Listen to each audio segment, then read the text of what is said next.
Hi, my name is Barry Crampton.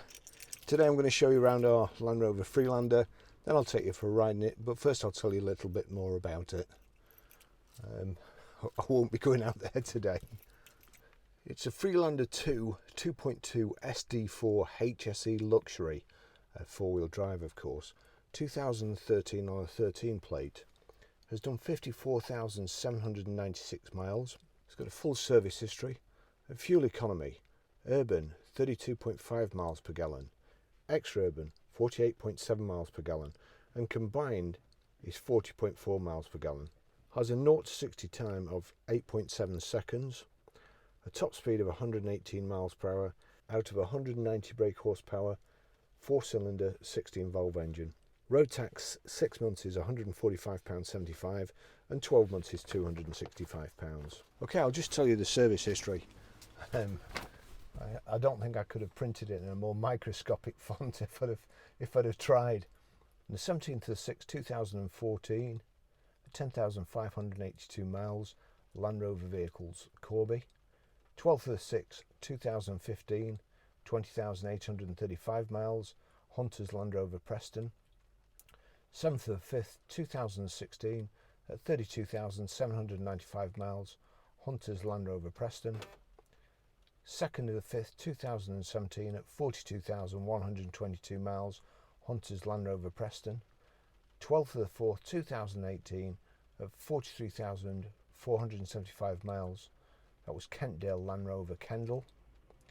And on the 26th of the 4th, 2019, at 44,605 miles, Arnold Clark Morecambe. So, full service history. We've got the two Range Rover keys there. It's keyless go, so long as you've got these keys on your person and in the car, and just foot on the brake, press the button, away we go. Good specification, lovely car, not being cleaned yet. This is just as it's come in. I've driven it to take photographs, and I'm part way through the video now, and it drives absolutely beautiful. It's a shocking day outside, absolutely awful, and this is just the type of day that you want to be in a Land Rover product, especially one of the high spec ones like this. For instance, we've got heated seats there, and we've also got a heated steering wheel and heated front screen as well as heated back screen as well. We've got the glass panoramic roof. It's beautiful leather, and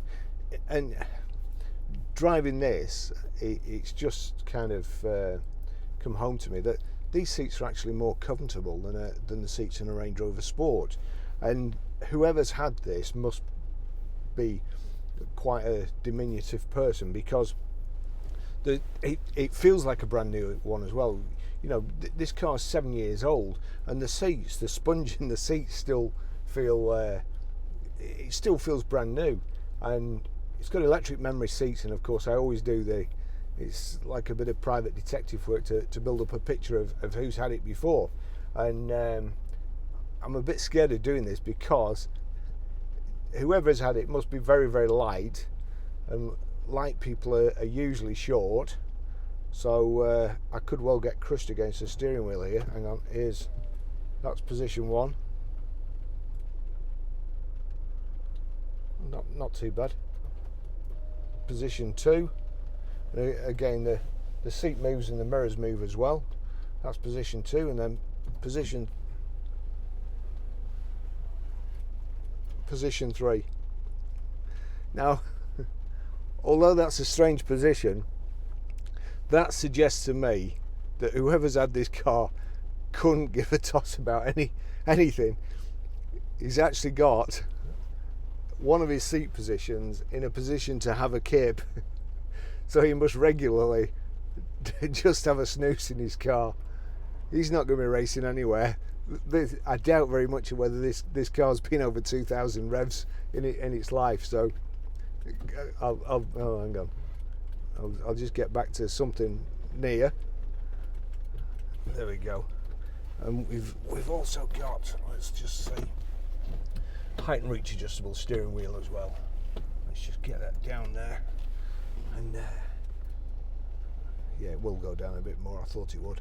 I'm now, it's freezing outside, and I'm now boiling in here. The heater's fantastic. So we'll get going.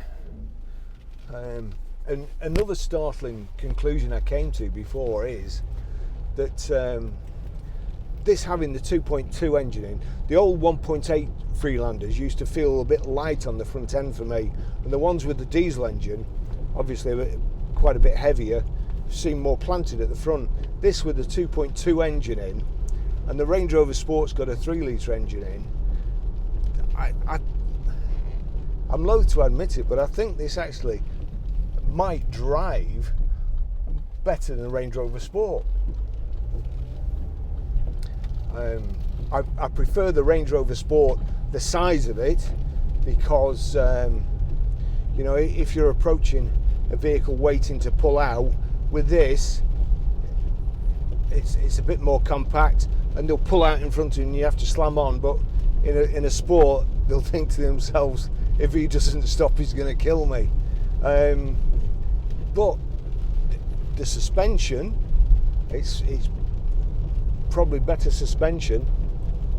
And I noticed, because where I go and film the cars these days is on my way home, and one of the guys who subscribes to me on YouTube was talking to him a few weeks ago, and I'm not going to mention any names, and I hope you won't mind me saying, but suffers from OCD, and to such an extent that if he goes out in the car and he feels he could have driven better, he'll go back and do the journey again.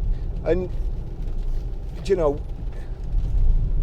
that should be made law, because you see people driving on the road and they're just absolutely useless. But I took it upon myself to try and drive better on the way home every night, to try and judge stopping distances, going round roundabouts, and even taking bends. With four-wheel drive or Land Rover products, they're set up so well, with no fantastically hard suspension, but they're set up whereas if you input some steering angle, the weight of the car shifting will actually help you go around the corner, and you can actually be turning back while it's still going around the corner, if that makes sense. I'll perhaps try and show you. But this is so comfortable. I'm boiling. I wonder if I've got it. But better put the aircon on and switch my seat off.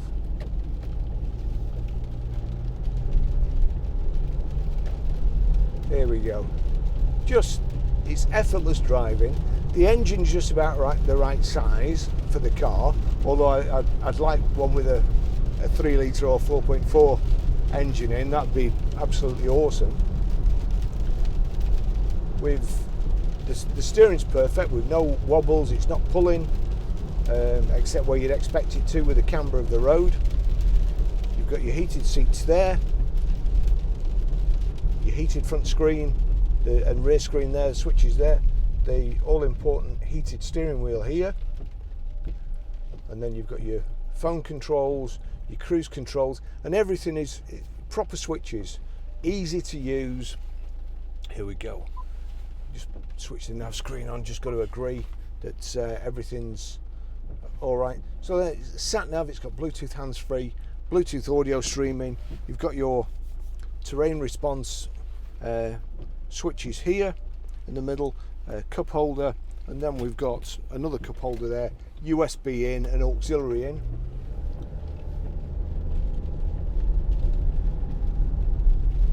I'm not quite sure about Sai here, what he's going to do. I've got a funny feeling about him. This bend up here is awful. It really is. It's not one you want to take at any speed in any car.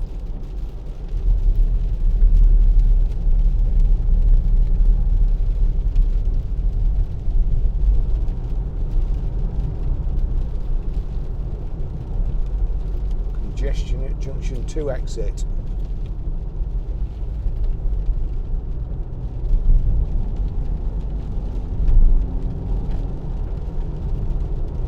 But you're just that bit higher up, the suspension's better,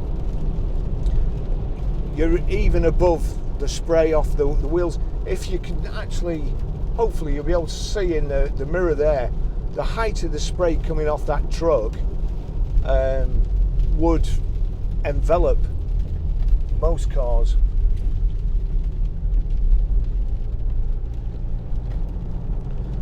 You know, I was out in that BMW 3 Series yesterday, and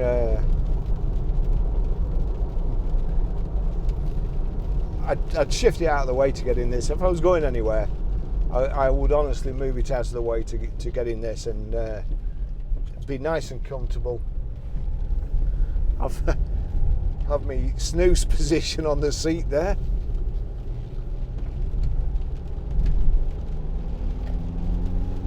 It's fast enough for anybody. You can knock the gear selector over there, change up like so, and down by pulling it back. But the gearbox is so well mated to the engine, there's just no need to move it out of drive at all. We'll just put the set the cruise control there, so that's set. I don't really want to move out, but this vehicle's coming up, so we're just doing a little bit less than 70, and it's about 1750 revs.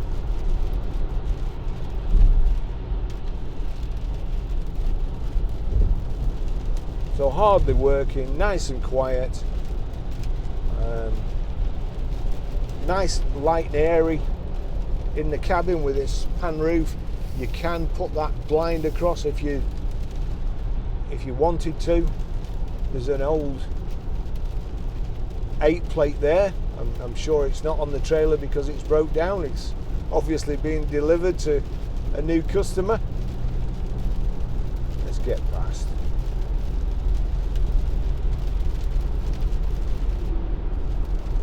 Yeah, Dino don't look like a recovery driver. And I would normally dread coming on this motorway, especially here in this weather. As you can see, if you look up there, you can't see the cars. They're disappearing in spray. And we're fine.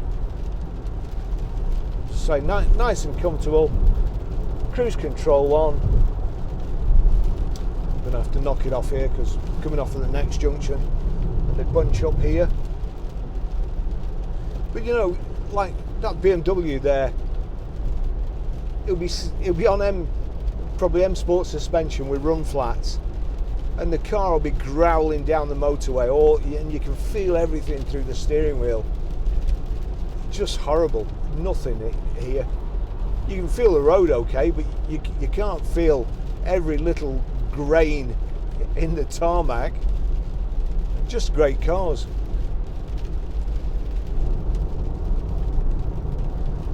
We've got power folding door mirrors there, your electric window switches. It's got Isofix rear child seat anchor points on the back seat there. You've got 3 inertia reel belts. You've also got a rear centre armrest. You've got these front central armrests which are also adjustable underneath here.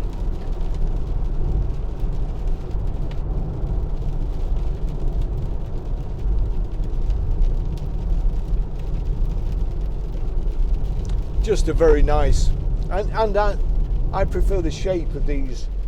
These are like the old Range Rover as well, not as rounded, and I just think they look better, but nice and simple. You know, I looked at that BMW dashboard yesterday, and I mean it looked fantastic. It really did look fantastic. But as far as information goes that the driver wants and needs at some stage, you have to concentrate too much to get it. whereas this is just nice. Speedo on the left hand side, right hand side you've got your Rev Counter, coolant temperature in the center left, fuel gauge center right. It's telling me what gear I'm in at the bottom, how many miles in a digital readout, how many miles per hour digital readout, which is the one thing I would say is better than an old analog speedo. Then at the top it's telling me what the audio, it's on radio at the moment, and the outside temperature.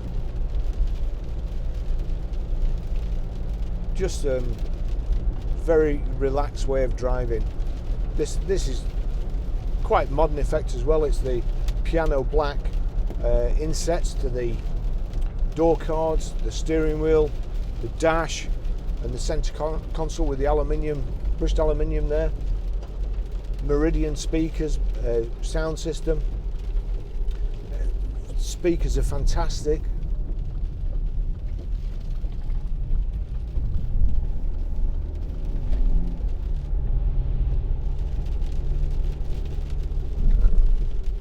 Well, I'll just let this just slow down. There's nothing behind me. Let this wagon go. This is a place where I test the suspension. And actually, you'll be able to see when you load one wheel, you can be turning back while the weight of the car is still taking you the other way. And no doubt where people would say that's a negative thing, the people who like hard suspension, I prefer it. So here, load the front wheel, and while it's still turning, we can be turning back and just rock through the bends, or gently sway through the bends. Brilliant cars.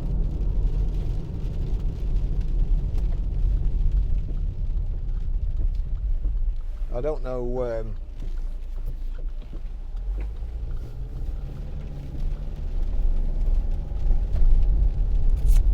I'm just trying to think my top three. Range Rover Sport or Vogue. Probably Vogue, then Sport, then Discovery, old shape Discovery, and then Freelander.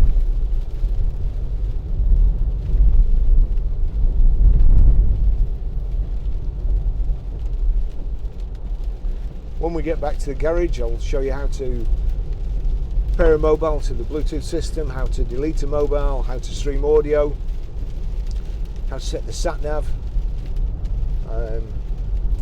The next video, what we got in the Freelander we had the other day, that sold the day after the video came out. We had 2 people wanting that, so the video was very, very popular as well, so I'm expecting this one to be. It's in I'm going to call it Kingfisher Blue, but it could be anything. It's a blue metallic. It's a very popular colour.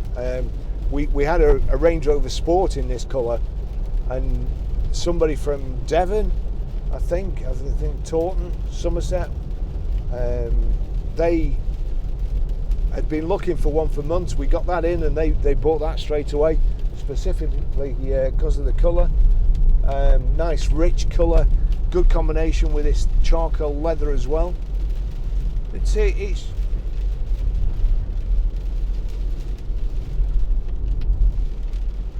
just another great car into stock. Next car we're going to video will probably a Volvo Estate. Got a Fiesta ST, Ford KA, 3 Vito vans, the Movano. Oh, look at this, we're in a water splash. Wow.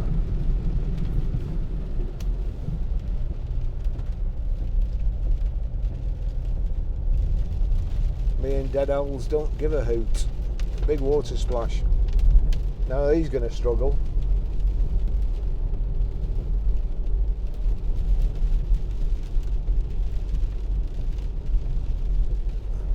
It's funny that it's flooded there because we're about 100 foot up. We're probably one of the highest places in the in Waltmeydale. Crikey, the river's flooded, and I live by the side of it. Right, I'll finish the test drive there. Lovely car, as per usual. And as people commented, whenever I'm doing Land Rover product, I've always got a smile on my face, so it's probably hard to tell, but they're just so good. Thanks for watching. See you in the next video.